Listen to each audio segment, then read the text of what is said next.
Metro ಯೋಜನೆ ಬಗ್ಗೆ ನಿಮ್ಮ ಬಿಜೆಪಿ ಶಾಸಕರೇ ವಿರೋಧ ವ್ಯಕ್ತಪಡಿಸ್ತಾ ಇದ್ದಾರೆ. ಸಂಸದರು ಶಾಸಕರು ನೋಡಿ, ಅವರು ಅಲ್ಲಿಯ ಶಾಸಕರು, ಅಲ್ಲಿಯ ಲೋಕಸಭಾ ಸದಸ್ಯರು ಅವ್ರ ಭಾವನೆಯವರು ಹೇಳ್ತಾರೆ. ಮೆಟ್ರೋನ ದೇಶಕ್ಕೆ ಸಮರ್ಪಣೆ ಮಾಡಿದ್ದು, ಕರ್ನಾಟಕಕ್ಕೆ ತಂದಿದ್ದು ದಿವಂಗತ JH ಪಟೇಲ್ ಕಾಲದಲ್ಲಿ.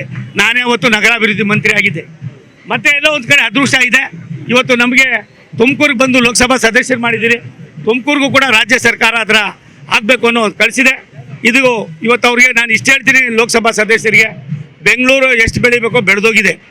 ಇನ್ನೂ ಬೆಂಗಳೂರನ್ನು ಬೆಳೆದು ಎಲ್ಲ ಒಂದು ಕಡೆ ಅಸಹ್ಯಕರವಾದ ವ್ಯವಸ್ಥೆ ಆಗೋದು ಬೇಡ. ಬೆಂಗಳೂರಿಗೆ ಹತ್ತಿರದಲ್ಲಿರ್ತಕ್ಕಂಥದ್ದು ತುಮಕೂರಿನಲ್ಲಿ ಎಲ್ಲ ಥರದ ಇನ್ಫ್ರಾಸ್ಟ್ರಕ್ಚರ್ ಇದೆ. ನಾನು ಬೆಂಗಳೂರನ್ನು ಕೂಡ 7 ಬಾರಿ ಪ್ರತಿನಿಧಿಸಿದ್ದೇನೆ. 1 ಬಾರಿ 2 ಬಾರಿ ಕಾರ್ಪೊರೇಟರ್ ಆಗೋ ಕೆಲಸ ಮಾಡಿದ್ದೀನಿ. ಅವರಿಬ್ಬರಿಗೂ ನಾನು ನಮ್ಮ ಸ್ನೇಹಿತರಿಗೆ ವಿನಂತಿ ಮಾಡ್ತೀನಿ, ವಾಸ್ತವಾಂಶಕ್ಕೆ ಆದ್ಯತೆ ಕೊಡೋಣ, ಅವ್ರ ಜೊತೆಲಿ ಚರ್ಚೆ ಮಾಡ್ತೀನಿ, ಇರ್ತಕ್ಕಂಥ ವ್ಯವಸ್ಥೆ ಮಾಡ್ತೀನಿ. ತುಮಕೂರಿನ ಮೆಟ್ರೋ ಯೋಜನೆ ಏನಿದೆ ಇದು ಅವಶ್ಯಕತೆ ಇದೆ. ಈ ಯೋಜನೆಗೆ ಏನು ರಾಜ್ಯ ಸರ್ಕಾರ ತೀರ್ಮಾನ ಮಾಡಿದೆ, ಸರ್ಕಾರವನ್ನು ನಾನು ಅಭಿನಂದಿಸ್ತೇನೆ. ಭಾರತ ಸರ್ಕಾರವನ್ನು ಕೂಡ ಅದನ್ನು ಅವರ ಮನಸ್ಸನ್ನು ಗೆಲ್ತಕ್ಕಂಥ ಪ್ರಾಮಾಣಿಕವಾದ ಪ್ರಯತ್ನವನ್ನು ಮಾಡ್ತೀನಿ.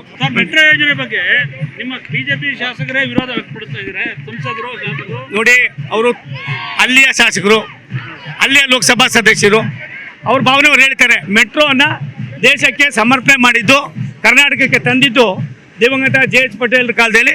ನಾನೇ ಅವತ್ತು ನಗರಾಭಿವೃದ್ಧಿ ಮಂತ್ರಿ ಆಗಿದ್ದೆ.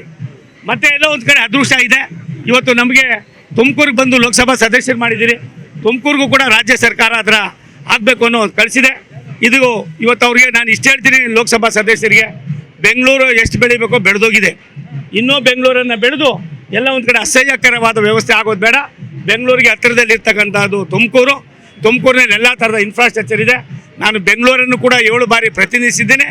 1 ಬಾರಿ 2 ಬಾರಿ ಕಾರ್ಪೊರೇಟರ್ ಆಗೋ ಕೆಲಸ ಮಾಡಿದ್ದೀನಿ.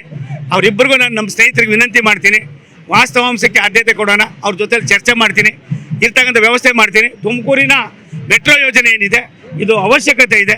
ಈ ಯೋಜನೆಗೆ ಏನು ರಾಜ್ಯ ಸರ್ಕಾರ ತೀರ್ಮಾನ ಮಾಡಿದೆ, ಸರ್ಕಾರವನ್ನು ನಾನು ಅಭಿನಂದಿಸ್ತೇನೆ. ಭಾರತ ಸರ್ಕಾರವನ್ನು ಕೂಡ ಅದನ್ನು ಅವರ ಮನಸ್ಸನ್ನು ಗೆಲ್ತಕ್ಕಂಥ ಪ್ರಾಮಾಣಿಕವಾದ ಪ್ರಯತ್ನವನ್ನು ಮಾಡ್ತೀನಿ.